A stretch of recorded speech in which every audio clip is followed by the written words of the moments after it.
बीदर में जनसेवा private high school के छात्र की संदिग्ध मौत, प्रिंसिपल पर प्रताड़ना का आरोप। नमस्कार, केपी न्यूज के बिग ब्रेकिंग अपडेट में आप सभी का स्वागत है। मैं हूं पूजा आपके साथ।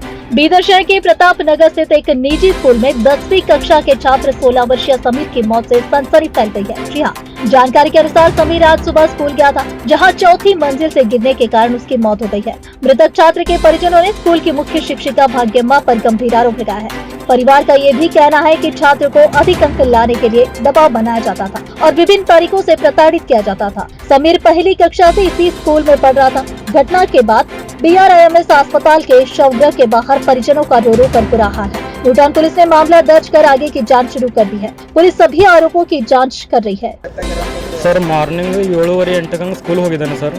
ಸ್ಕೂಲ್ ಹೋಗಿ ನಮಗೆ ಇಮಿಡಿಯೇಟ್ಲಿ 8 ಸಾಡೆ 8 ತನಕ ನಮ್ಮ ಕಾಲ್ ಬಂದೆ ಹುಡುಗಿದಾಗ ನಾವು ಕೇಳಿದ್ವಿ ಏನಾಗಿದೆ ಹುಡುಗ ಏನಾಗಿದೆ ಹೇಳಿಲ್ಲ ಏನಾಗಿದೆ ಹೇಳಿಲ್ಲ ಗೌರ್ಮೆಂಟ್ ಹಾಸ್ಪಿಟಲ್ ತಂದರು ಏನಾರ ಆಗಿದೆ ಅನ್ನೋ ಹುಡುಗ ಕೇಳಿದ್ರೆ ಸರ್ ಟೋಟಲಿ ಹೇಳಿಲ್ಲ ನಾವು ಬರಲು ಮುಂಚೆ ಮತ್ತೆ ಪೋಸ್ಟ್ಮಾರ್ಟಮ್ಗೆ ಹೋಗಿದ್ರು ವಿತೌಟ್ ಪರ್ಮಿಷನ್ನಿಂದ ಮತ್ತು ಭಾಗ್ಯ ಮತ್ತು Rahul sir full torture sir every day torture ಇತ್ತು ಅವ್ರ ಟಾರ್ಚರ್ಲಿಂದ ಹುಡುಗ ಇದು ಮಾಡ್ಕೊಂಡಾನೆ ಸರ್ ಹುಡುಗನ ಹೆಸರು ಸಮೀರ್ ಇತ್ತು ರೀ ತಂದೆ ಇಲ್ಲ ತಾಯಿ ಒಬ್ಬರೇ ಹರ ಸರ್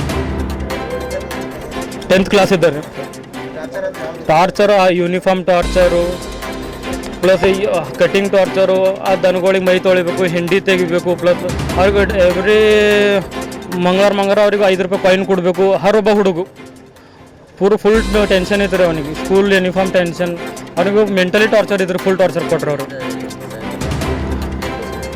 ಎವ್ರಿ ಡೇ ರೀ ಪೂರ ಒಂದು ಇಯರ್ ಐತ್ರಿ ಮತ್ತು ನಮ್ಮಿಲ್ಲ ಹರೊಬ್ಬರು ಹುಡುಗರು ಇದಕ್ಕತ್ತೆ ಸರ್ ಮನೆಗೆ ನಮ್ಗೆ ಎವ್ರಿ ಡೇ ಹೇಳಿದ್ರೆ ರೀ 1 ಮಂತ್ನಾಗ ಒಂದು 3-4 ಸಲ ಹೋಗಿ ಅವ್ರಿಗೆ ಕಂಪ್ಲೇಂಟ್ ಮಾಡ್ತೇವೆ ಸರ್ ಇಷ್ಟು ಟಾರ್ಚರ್ ಕೊಡಬೇಡ್ರಿ ಒಂದು ಬಿಡೋದು ಲಿಮಿಟ್ ಇರ್ತದೆ ಫುಲ್ ಟಾರ್ಚರ್ ಕೊಡ್ತೀರಿ ಅವ್ರಿಗೆಲ್ಲ ಎವ್ರಿ ಪೇರೆಂಟ್ಸ್ ಇದೇ ಪ್ರಾಬ್ಲಮ್ ರೀ ಸರ್ ನಮ್ಮ ಸರ್ ಏನಾಗಿದೆ ಅದು ಬೇರೆ ಸರಿ ಆಗ್ಬಿಡ್ತದೆ ಸರ್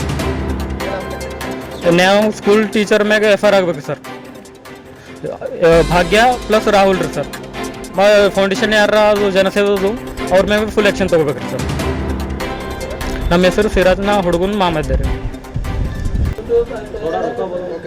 ಜನಸೇವಾ ಸ್ಕೂಲ್ ಇಂದು ಬೆಳಗ್ಗೆ ಜನಸೇವಾ ಸ್ಕೂಲ್ಗೆ ಪ್ರತಿದಿನ ಹುಡುಗ ಸಮೀರ್ ಅಂತಕ್ಕಂಥ ಹುಡುಗ ಪ್ರತಿದಿನ ಶಾಲೆ ಹೋಗ್ತಾ ಇದ್ದಾನೆ 10ನೇ ಕ್ಲಾಸ್ ತರಬೇತಿ ಓದ್ತಾ ಇದ್ದನು ಆ ಹುಡುಗ ಪ್ರತಿದಿನವಾಗಿ ನನಗೆ ಟಾರ್ಚರ್ ಆದ ಮಮ್ಮಿನ ಸ್ಕೂಲಿಗೆ ಹೋಗಲ್ಲ ಅಂತ ಹೇಳಿದ್ರು ತಾಯಿ ಏನು ಮಾಡ್ತಿದ್ರು ತಂದಿಲ್ಲ ಹುಡುಗರು ತಂದಿಲ್ಲ ಬೇಡಪ್ಪ 10ನೇ ಕ್ಲಾಸ್ ಇದ್ದಿದ್ದು ನೀವು ಹೋಗು ಒಳ್ಳೆ ರಿಸಲ್ಟ್ ಬರ್ತದೆ ನಮ್ಗೆ ಎಂದ ಮುಂದೆ ಜೀವನಕ್ಕೆ ಆಗ್ತದೆ ನೀವು ಒಳ್ಳೆ ರೀತಿ ಕೆಲಸದು ಮಾಡ್ಕೊಂಬಟ್ಟಿ ಹೋಗೋ ಪ್ರತಿದಿನ ಕಳಿಸಿದಾರೆ 7 ಗಂಟೆಗೆ 7 ಗಂಟೆ ಸ್ಕೂಲಿಗೆ ಹೋಗ್ಯಾನ 7:15 ಫೋನೇ ಬಂದದಕ್ಕೆ ನಿಮ್ಮ ಮಗ ಮ್ಯಾಲಿಂದ ಬಿದ್ದನ ನಾವು ಹಾಸ್ಪಿಟಲ್ ತರಲತ್ತಿದ್ದೆವು ನಾವು ಹಾಸ್ಪಿಟಲ್ ಬರೋ ತನಕ ತಾಯಿ ಅಣ್ಣ ತಮ್ಮರು ಬರೋ ತನಕ ಆ ಕೂಸು ಸತ್ತದಂತ ಹೇಳ್ಕೊಂಡು ಪೋಸ್ಟ್ಮಾರ್ಟಮ್ ರೂಮಿಗೆ ಹೋಯ್ದಾರೆ ಆಲ್ರೆಡಿ ಆ ತಾಯಿಯ ಕೂಸಿಂದು ಮುಖನೇ ನೋಡಿಲ್ಲ ಇಲ್ಲಿ ತನಕ ಅವ್ರ ಅಣ್ಣ ತಮ್ಮರು ಕೂಡ ಮುಖನೇ ನೋಡಿಲ್ಲ ಇದೇ ನೇರವಾಗಿ ನಮಗೆ ಕಾಣ್ತಾ ಇದ್ದಕ್ಕೆ ಅವ್ರದ್ದು ಒಂದು ದೊಡ್ಡ ಸ್ಕೂಲ್ದು ಏನು ಆಡಳಿತ ಅಧಿಕಾರಿಗಳು ಇದ್ದಾರೆ ಅವ್ರದ್ದೇನು ಟಾರ್ಚರ್ಗಳು ಮುಚ್ಚಿಕ್ಕಲಕ್ಕ ಇದು ಒಂದು ದೊಡ್ಡ ಷಡ್ಯಂತ್ರ ಮಾಡ್ತಾ ಇದ್ದಾರೆ ಮತ್ತು ಈಗಾಗಲೇ ನಮಗೂ ಕೂಡ ಗಮನಕ್ಕೆ ಬಂದಿದೆ ನಮಗೂ ಕೂಡ ಕಿವಿಯಾಗಿ ಬಂದಿದೆ ಹುಡುಗ ತಾನೇ ಮನೆ ಟಾರ್ಚರ್ ಆಗಿ ಇಲ್ಲಿ ಬಂದು ಸತ್ತನಂತಕ್ಕಂಥ ಮಾತನ್ನು ಕೂಡ ಈ ವಿಚಾರವನ್ನು ಕೂಡ ಹೇಳ್ತಾ ಇದ್ದಾರೆ ಅಂತ ನಮ್ಗೆ ಕೂಡ ಗಮನಕ್ಕೆ ಬಂದಿದೆ ಮನೆ ಟಾರ್ಚರ್ ಆದರೆ ಇಲ್ಲಿ ಶಾಲೆಗೆ ಬಂದು ಹೆಂಗೆ ಸಾಯ್ತಾನ ಇದು ಹುಡುಗ ಇರೋದು 4th employees colony Shantinagar MI ಕಚೇರಿ ಏನಿದೆಯಲ್ಲ ಅಲ್ಲಿ ಸ್ಕೂಲ್ ಇರ್ತಾನೆ ಸರ್ ಇದು ಹುಡುಗಿರ್ತಾನೆ ಇದು ಸ್ಕೂಲ್ ಬಂದು LIC ಕಾಲನಿ ಶಾಂತಿನಗರ್ನಲ್ಲಿ ಇರ್ತದೆ 10ನೇ ಕ್ಲಾಸ್ ಸರ್ ಈಗ 10ನೇ ತರಬೇತಿ 1 to 10 ಸರ್ ಮತ್ತು ಅಲ್ಲಿ ಇನ್ನೊಂದು ಸ್ಪೆಷಾಲಿಟಿ ಏನಿದೆ ಅಂದ್ರೆ ಈ ಹುಡುಗೊಂದು ಅದ್ಭುತಲ್ಲ ಪ್ರತಿಯೊಂದು ಮಕ್ಕಳಿಗೆ ಅಲ್ಲಿಂದ ಎಮ್ಮಿಗಳಿಗೆ ತೊಳಿಬೇಕು ಎಮ್ಮಿಗಳಿಗೆ ಸ್ನಾನ ಮಾಡಿಸ್ಬೇಕು ಅದ್ರ ಹೆಂಡಿ ತೆಗಿಬೇಕು ಅದಕ್ಕೆ ಕರೆಕ್ಟಾಗಿ ಜಾಡು ಹೊಡಿಬೇಕು ಪ್ರತಿ ಇದನ್ನ ಎವ್ರಿ ಡೇ ಮತ್ತು ಸ್ಕೂಲ್ ಸಮಯ ಏನಾದ್ರು ಸರ್ 7 to 4 ಇದ್ದಿರ್ಬೋದು ಆ ನೈಟ್ನಲ್ಲೆಲ್ಲ ಹುಡುಗರು ಇಟ್ಕೋತಾವೆ ನೈಟ್ನಲ್ಲೆಲ್ಲ ಸ್ಪೆಷಲ್ ಎಜುಕೇಷನ್ ಆ ಸ್ಪೆಷಲ್ ಎಜುಕೇಷನ್ಲಿಂದು ಮಕ್ಕಳ ಮೇಲೆ ದೌರ್ಜನ್ಯಗಳು ಮಾಡ್ತಾ ಇದ್ದಾರೆ DDP ಏನು ಮಾಡ್ತಾ ಇದ್ದಾರೆ BO ಅವ್ರು ಏನು ಮಾಡ್ತಾ ಇದ್ದಾರೆ ಕಣ್ಣು ಮುಚ್ಚಿ ಕುಂತಿದ್ದಾರೆ ಬಿದ್ದಿದ್ದಾರೆ ಅಂತ ಗೊತ್ತಿದೆ ಸರ್ ನಮಗೆ ಸಂಪೂರ್ಣವಾದಂತ ನಂಬಿಕೆ ಇದೆ ಇವ್ರ ನೆಗ್ಲಿಜೆನ್ಸಿಲಿಂದೆ ಏನಾಗಿದೆ ಸರ್ ಗೊತ್ತಿಲ್ಲ ಅಲ್ಲಿ ಈ ಪೊಲೀಸ್ ನಾವು FIR ಕೊಡ್ತೇವೆ ಕಂಪ್ಲೇಂಟ್ ಮಾಡ್ತಾ ಇದೀವಿ ಅಲ್ಲಿ ತನಿಖೆ ಆಗಬೇಕು ತನಿಖೆ ಆದ್ಮೇಲೆ ಗೊತ್ತಾಗ ಸರ್ ನಾವು ಕೂಡ ಹೇಳಿಂದೆ ಕೇಳಿದೆವು 4ನೇ ಅಂತಸ್ತ ಮೇಲೆ ಹುಡುಗ ಬಿದ್ದನಂತ ಹಾಸ್ಪಿಟಲ್ ತಂದರ ಹಾಸ್ಪಿಟಲ್ಗೆ ಬಂದಿವಿ ಸರ್ ನಮಗೆ ಅಲ್ಲಿ ಏನೂ ಮಾಹಿತಿ ಇಲ್ಲ ನಮಗೆ ಹೇಳಿದ್ದು ಆಡಳಿತಾಧಿಕಾರಿ ನಿಮ್ಮ ಹುಡುಗ 4ನೇ ಅಂತಸ್ತ ಮೇಲೆ ಬಿದ್ದನ ನಾವು ಹಾಸ್ಪಿಟಲ್ಗೆ ಹೋಗ್ತಾ ಇದ್ದೀವಿ ಇಲ್ಲಿ ಬರೋಸ್ತಾರ ಪೋಸ್ಟ್ಮಾರ್ಟಮ್ದಾಗ ಸರ್ ಹುಡುಗ ಡೆತ್ ಆಗಿದ್ದೇನಂತ ವರದಿ ಆಗಿದೆ ನಮಗೇನು ಮೆಸೇಜ್ ಗೊತ್ತಿಲ್ಲ ನಮ್ಮ ಓಣೆ ಹುಡುಗವ ಸಮೀರ್ ಅಂತಕ್ಕಂಥ ಹುಡುಗ ನಮ್ಮ ಓಣೆ ಹುಡುಗ ನಮ್ಗೆ ಏನೂ ಗೊತ್ತಿಲ್ಲ ನಾವು ಬರೋ ತನಕ ನಾವು ಹಾಸ್ಪಿಟಲ್ಗೆ ಹೋಗಿದ್ದೆ ಎಮರ್ಜೆನ್ಸಿ ಯಾರೂ ಇಲ್ಲ. ಆ ಬಾಡಿ ಅಲ್ಲಿ ಇದೆ ಅಂತ ಹೇಳ್ತಾರೆ. ಏನಾಗಬೇಕು ಸರ್ ತಾಯಿ ತಂದಿಗೆ? ಆ ತಂದಿರ ಇಲ್ಲ ಸರ್ ಹುಡುಗ, ತಂದಿಲ್ಲ. ತಾಯಿ ಬೇವಸ್ ಬಿದ್ದಾಳೆ. ತಾಯಿಗೆ ಇನ್ನೂ ಕೂಡ ಗೊತ್ತಿಲ್ಲಕಿ ಮಗ ತೀರ್ಕೊಂಡನ. ಸರ್ ರೇವಣ ಸಿದ್ದಪ್ಪ ಜಲಾದೆ ಅವ್ರ ನೇತೃತ್ವದಲ್ಲಿ ಏನು ಸಂಸ್ಥೆ ನಡೀತಾ ಇದೆ, ಅವ್ರ ನೆಗ್ಲಿಜೆನ್ಸಿ ಕಾರಣ ಸರ್. ಮತ್ತು ಅವ್ರ ಕಿರುಕುಳ, ಭಾಗ್ಯ ಅವ್ರದ್ದು ಏನು ಮೇಡಮ್ ಇದ್ದಾರೆ ಅವ್ರ ಕಿರುಕುಳ, ಮತ್ತು ಅಧಿಕಾರಿ ಇದ್ದಾರೆ ಇನ್ನೊಬ್ಬ ಸ್ಪೋರ್ಟ್ಸ್ ಅಂತ ರಾಹುಲ್ ಅಂಬ. ಸರ್ ಎವ್ರಿಡೇನ ಹೇಳ್ತಾ ಇದ್ದೀನಲ್ಲ, ಎಮ್ಮಿಂಗ್ ಮೈ ತೊಳಿರಿ, ಹುಡುಗ್ರಿ, ಹೈ ಪರ್ಸೆಂಟೇಜ್ ತೆಗಿಬೇಕು, ನೀವು ಇಲ್ಲೇ ಮಲ್ಕೊಳ್ರಿ, ಎಜುಕೇಶನ್ ಚಲೋ ಕೊಡ್ತೀವಿ ನಿಮ್ಗೆ. ಎವ್ರಿಡೇ ಕಿರುಕುಳ ಕೊಡೋದಂದ್ರೆ ಯಾವ ರೀತಿ ಅಂತ ಹೇಳ್ಬೇಕು ಸರ್. ಮತ್ತು ವಾರಕ್ಕೊಂದ್ಸತಿ ಪೈಸಾ ಕೊಡ್ರಿ, 5 ರೂಪಾಯಿ. ಹಾಂ, ಒಳ್ಳೆ ವಿಚಾರ, ಒಳ್ಳೆ ಮಾತನ್ನು ಕೇಳಿದ್ರಿ. ನಮ್ಮ ಮಕ್ಕಳು ಉದ್ಧಾರ ಆಗ್ತದೇನೋ, ನಮ್ಮ ಮಕ್ಕಳು ಒಳ್ಳೆ ಎಜುಕೇಶನ್ ಪಡೀತದೇನೋ. ನಮ್ಮ ಮಕ್ಕಳು ಸರ್, ನಾವು ದುಡಿತಾ ಇದೀವಲ್ಲ, ನಮ್ಮ ಪೇರೆಂಟ್ಸ್ ಎಲ್ಲ ದುಡಿತಾ ಇದಾರಲ್ಲ, ಒಳ್ಳೆ ಎಜುಕೇಶನ್ ಪಡಿತಾರೆ ಅನ್ನೋಂತಕ್ಕಂಥ ಒಂದೇ ಒಂದು ಭಾವನೆಯಿಂದ ಇವತ್ತು ನಾವು ಏನೋ ಆದರೂ ಕೂಡ ಹೊಡೆದು ಒಂದು ಜಾಟ್ ಹೊಡಿತಾರೆ, ನಮ್ಮ ಮಕ್ಕಳು ಸೀದಾ ಇರ್ತಾವ ಅಂತಕ್ಕಂಥ ಒಂದೇ ಭಾವನೆ.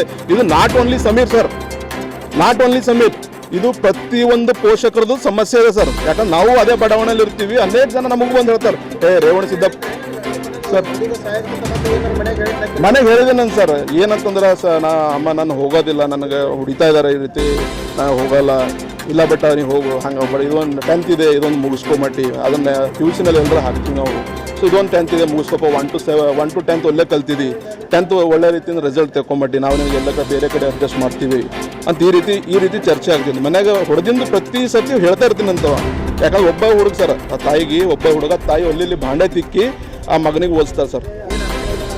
ಸರ್ ಏನಿಲ್ಲ ಸರ್, ಆ ಆಡಳಿತ ಏನು ಸಂಸ್ಥೆ ಮುಖ್ಯಸ್ಥರಾದ ರೇವಣ ಸಿದ್ದಪ್ಪ ಜಲಾದೆ ಅವ್ರ ಮೇಲೆ FIR ಆಗಬೇಕು ಸರ್, ಮತ್ತು ಭಾಗ್ಯ ಅವ್ರ ಮೇಲೆ ಕ್ರಮ ಆಗಬೇಕು, ಮತ್ತು ರಾಹುಲ್ ಮೇಲೆ ಕ್ರಮ ಆಗಬೇಕು. ಆ ಸ್ಕೂಲ್ ಏನದ ಅಂದ್ರೆ ಅಲ್ಲಿ ಸ್ಥಳಾಂತರ ಮಾಡ್ತಕ್ಕಂಥ ಒಂದು DDP ಅವರು ಇದ್ದಾರೆ, ಅವ್ರ ಮೇಲೂ ಕೂಡ ನಾವು ಒತ್ತಡ ಹಾಕ್ತಾ ಇದ್ದೀವಿ. ಇದು ಒಂದು ಸಮೀರನ ಸಮಸ್ಯೆ ಅಲ್ಲ ಸರ್, ಪ್ರತಿಯೊಂದು ಮಕ್ಕಳದು ಒಂದು ಸಮಸ್ಯೆ ಅದ. ಆ ಸ್ಕೂಲಲ್ಲಿಂದ ಬೇರೆ ಕಡೆ ಹಾಕ್ರಿ ದಯವಿಟ್ಟು ಅಂತಕ್ಕಂಥ ನಾವು ಕೂಡ DDP ಅವ್ರಿಗೆ ಒತ್ತಾಯ ಮಾಡ್ತೀವಿ. ಮತ್ತು ಅಲ್ಲಿರ್ತಕ್ಕಂಥ ಏನು ವ್ಯವಸ್ಥೆ ಇದೆ ಸರ್, ಟೈಮ್ ಹೆಚ್ಚಾಗಿ ತಗೋತಕ್ಕಂಥ ವ್ಯವಸ್ಥೆ, ಮತ್ತು ಹೆಂಡಿ ತೆಗೆಯೋದು, ಮಕ್ಕಳು ಹುಡುಗೋದು, ರಾತ್ರಿ ಹೆಣ್ಮಕ್ಳಿಗೆ ಗಂಗಳ ತಂಬಿ ತೋರಿಸ್ತಾರೆ. ನಿಮ್ಗೆ ಗೊತ್ತಿದ್ರು ಗಮನದಾಗಿರಲಿಲ್ಲ ಮಾಧ್ಯಮದವರಿಗೆ, ನೀವು ಹೋಗಿ ಕೇಳ್ಬೋದು. ಇವತ್ತಿಲ್ಲ 10 ದಿನ ಬಾದ್ ಕಡೆ, ಇವತ್ತು ಯಾರು ಹೇಳಲ್ಲ ನಿಮ್ಗೆ. ಯಾಕಂದ್ರೆ ಎಲ್ಲರಿಗೂ ಟಾರ್ಚರ್ ಇದೆ ಸರ್. ಹೆಣ್ಮಕ್ಳು ಇತ್ತಂದ್ರೆ ಅವ್ರಿಗೆ ಭಾಂಡೆ ತಿಕ್ಕ ಕೆಲಸ, ಗಂಡಸು ಮಕ್ಕಳು ಇದ್ರೆ ಹುಡುಗೋದು, ಎಮ್ಮಿ ತೊಳೆಯೋದು, ಹೆಂಡಿ ತೊಳೆಯೋದು. ಇದು ಯಾಕಂತ ನಾವು ಹೋಗಿ ಕೇಳಿದಾಗ ಇದು ಭಾರತದ ಸಂಸ್ಕೃತಿ ಇದೆ, ಭಾರತದ ಸಂಸ್ಕೃತಿ ಇದೆ. ಇಮ್ಮಿಡಿಯೇಟ್ ಆಗಿ ಸರ್ ಅವರಿಗೆ ಕಸ್ಟಡಿ ಅರೆಸ್ಟ್ ಮಾಡಬೇಕು, ಕಸ್ಟಡಿ ತೊಗೋಬೇಕು ಪೊಲೀಸ್ ಇಲಾಖೆ, ಅವ್ರಿಗೆ ಕಸ್ಟಡಿ ತೊಗೊಂಡು ತನಿಖೆ ಮಾಡಬೇಕಂತಕ್ಕಂಥ ಮಾತನ್ನು ಹೇಳ್ತೀನಿ. ರೇವಣ ಸಿದ್ದಪ್ಪ ಜಲಾದೆ ಮತ್ತು ಭಾಗ್ಯ ಮತ್ತು ರಾಹುಲ್ ಮೇಲೆ ಕಂಪ್ಲೇಂಟ್ ಕೊಡ್ತಾ ಇದ್ದೀವಿ. ಅವ್ರ ಮೇಲೆ ಪೊಲೀಸ್ ಇಲಾಖೆ ಕ್ರಮ ತಗೋಬೇಕಂತಕ್ಕಂಥ ಮಾತನ್ನು ಹೇಳ್ತೀವಿ सर। स्वामी दास कैंपेन समाज सेवा पर। केपी न्यूज के लिए कैमरामैन महेश टिग्गे का कवरेज। देश विदेश और स्थानीय समाचारों के लिए चैनल को लाइक, शेयर और सब्सक्राइब करना ना भूलें। धन्यवाद।